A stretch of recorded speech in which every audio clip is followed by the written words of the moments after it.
Good to be with you this morning, hearing the great interventions, the contributions from Peter and Francis and Mary.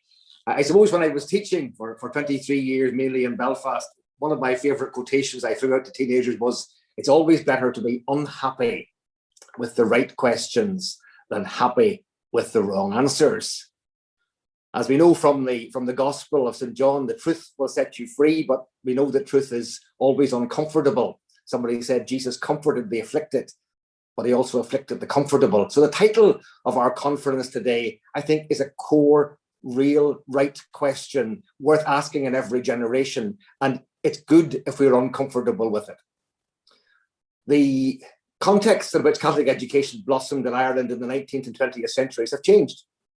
And our response to the question posed today has to be centered on what contribution Catholic schools can play in a rapidly changing, increasingly secularist, pluralist 21st century culture. Like Jesus, we respond to the needs of society rather than merely expecting society to fit in with our structures. Our answer to the question has to be sought not in who are our enemies out to get us, but in discerning where does Christ call us to be today. After all, that was the question that was asked in post-penal days, in post-famine Ireland. How can faith liberate a suffering people through education to complete in an industrial world? And in the 20th century in Northern Ireland, education was a powerful tool to strengthen a minority community, to develop its self-confidence and cohesiveness through an inspiring faith perspective and identity. The culture today, the challenge today is to see where the need exists for the growth of the human person within healthy, diverse communities. So if we are explicitly Catholic schools, then we will face the new challenges by promoting a new generation of saints who'll be committed to bringing the good news where it is most needed. So 3 points as ever. The first thing that we have to recognize in modern Northern Ireland is that Christ-driven education is guaranteed to be countercultural because it's asking the right questions. When we become too centered on serving the strong, we lose the cutting edge of Catherine Macaulay and Edmund Ignatius Rice. Remember, the 1977 Vatican document on the Catholic school put it bluntly. The school is a center in which a specific concept of the world, of the human person, and of history is developed and conveyed. So Catholic education has always tried to offer an integrated lens with which to look at the whole of reality. It's a worldview which helps people make sense of history, the environment, physics, literature, art, music, everything else. It provides a shared language code that enables people to be active, creative citizens, building a human culture of life and the kingdom of God. But as the Second Vatican Council stated clearly, first and foremost, the Church offers its educational service to, and I quote, the poor, or those who are deprived of family help and affection, or those who are far from the faith. In a fragmenting world of individualism and of the technocratic one-dimensional worldview, Catholic education has to rediscover its prophetic voice.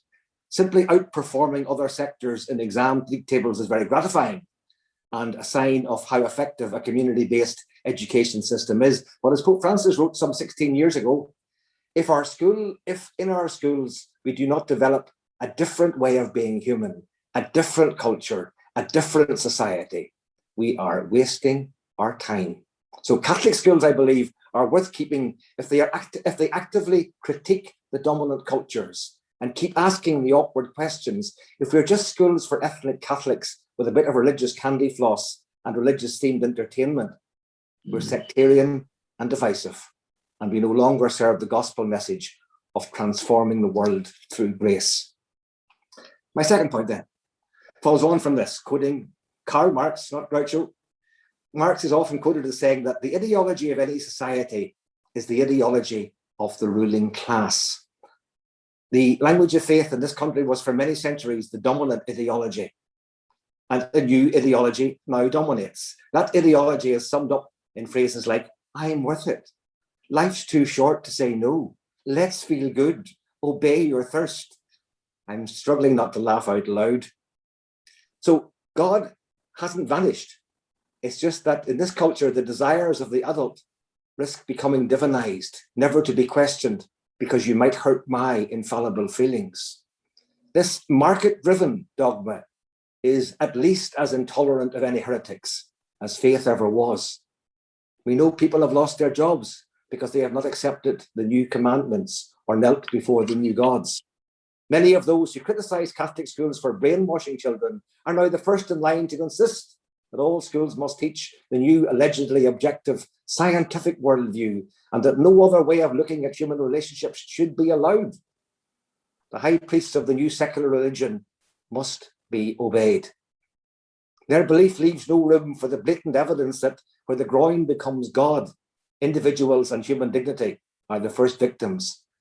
The danger for liberalism is that it can become very illiberal, with room for every idea, except anyone that disagrees with it. So Catholic schools will be worth keeping when we discover, rediscover, and hand on an alternative worldview and not merely a series of apparently unconnected religious rules. It'll be worth keeping if we can refresh our engagement with culture so as to create beauty in an age when beauty is hard to come by. It will continue in a very long tradition when we promote intellectual rigor and offer a meaning for living and not merely the means by which to live, to quote Viktor Frankl. In a culture of death where too many young people are dying for want of a reason for living, in a culture where an excessive emphasis on identity politics risks reducing the individual to a one-dimensional figure and risks fragmenting human communal identity, there's a need for a new cohesive sense of identity which goes beyond the divine right of the market. If Catholic schools can rediscover their intellectual vigor and their divine worldview, they are most certainly worth keeping. If we go too far down the road of merely competing in the consumerist reification of education, we'll quickly run out of the God-given prophetic energy that's been our strength for so many centuries. And finally, thirdly, Catholic education in Northern Ireland, as the other speakers have mentioned, exists in a very specific context. We have a long history of political and communal division, where, as Professor John Brewer has pointed out repeatedly, particularly in his book on anti-Catholicism in Ireland, 1600 to 1998, sectarianism has been a resource often used by the strong to keep their tribes in line. As we face the future, we have to take seriously the concrete realities, yes, in which we live and move and have our being. This is a very divided society with much pain and hurt. There is a need to integrate our society, not just, as Mary said, across cultural lines, but equally importantly, across social lines. So I've often said that I'm in favour of integrated education provision in Northern Ireland, but that I believe that Catholic schools are as well equipped as anybody to be places where integration can be actively promoted. We have profound examples in Bangor, Ballycastle, Limavady, and Coleraine area. As has been said earlier on, in Dungannon, Craigavon area, we have Catholic schools quietly working as the most racially mixed in Northern Ireland. That reported the BBC during the week. St Patrick's College Dungannon, with more than 50% of its pupils defined as newcomers. Drumtree College at 47%. Catholic schools here are popular, not despite the fact that they're Catholic, but because they have a clear identity and a proud tradition that is open to others, not closing others out. They offer an integrated cultural content and an integrated context for learning. So, furthermore, Catholic schools have been much more open than many others to a non-selective approach to transfer from primary to post-primary education. That too is a key to a shared future in a more integrated society. Now, there are those who would wish to caricature Catholic education merely as a relic, a local relic of a sad past. But the problem for those allegedly progressives is that if diversity is of the essence of a modern society, then we have the right to be part of that diverse provision.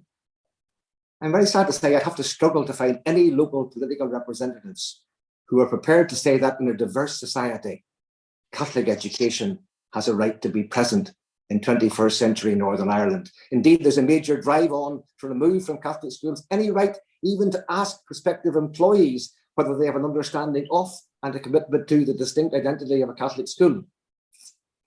If our political leaders want to have a modern society that celebrates diversity, it's important that we balance two key modern issues. On the one hand, yes, there is the right to promote equality and non-discrimination in employment, but there's also the human right enshrined in so many international declarations for parents to access education that is in conformity with their beliefs. When equality legislation is seen as the only truth, we again reduce our principles to a one-dimensional approach, which ultimately leads nowhere. I challenge our political leaders to actively engage with Catholic educators to ensure that diversity can be valued in everything, and not just in everything except education. So in summary, can I make the following points? Education has always been a source of liberation so that people can be philosophers, lovers of wisdom, not afraid to undertake the exodus that's involved in asking the right questions. In Northern Ireland, we have a new opportunity to make our contribution to a changed society. We may not be hurting because of bombs and bullets, but we are suffering from mental health issues, addictions, an increasing fragmenting temporary relationships, and a lack of graciousness in many of our leaders internationally and nationally, and our role models. Catholic education has always been at its best, but it retained its prophetic voice and ensured the welfare of the ones whom the elites ignore. It's contributed to human flourishing when it's engaged with culture and promoted learning. It's been at its most courageous when it modeled community and promoted identity in the face of sectarianism and fragmentation. It's been at its most biblical best when it offered hope born of a belief in God's grace, despite our disgrace. Our Catholic schools worth keeping in Northern Ireland, we'd be lost without them.